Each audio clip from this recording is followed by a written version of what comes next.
شروع کرتا ہوں اللہ کے نام سے جو بڑا مہربان اور نہایت رحم کرنے والا ہے۔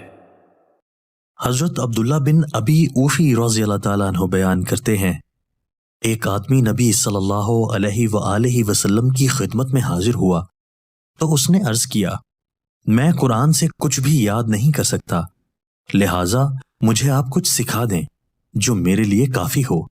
آپ صلی اللہ علیہ وآلہ وسلم نے فرمایا، کہو سبحان اللہ والحمد للہ ولا الہ الا اللہ واللہ اکبر ولا حول ولا قوت الا باللہ۔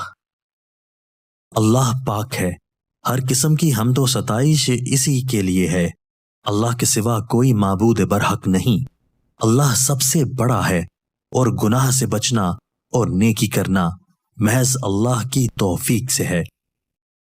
اس شخص نے عرض کیا، اللہ کے رسول، یہ تو اللہ کے لیے مختص ہے، تو میرے لیے کیا ہے؟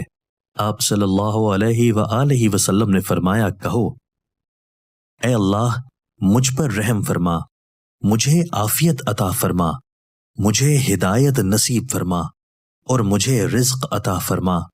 بس اس شخص نے اپنے ہاتھوں سے اشارہ کیا اور انہیں بند کیا تو رسول اللہ صلی اللہ علیہ وآلہ وسلم نے فرمایا، جہاں تک اس آدمی کا تعلق ہے تو اس نے اپنے ہاتھ خیر سے بھر لیے۔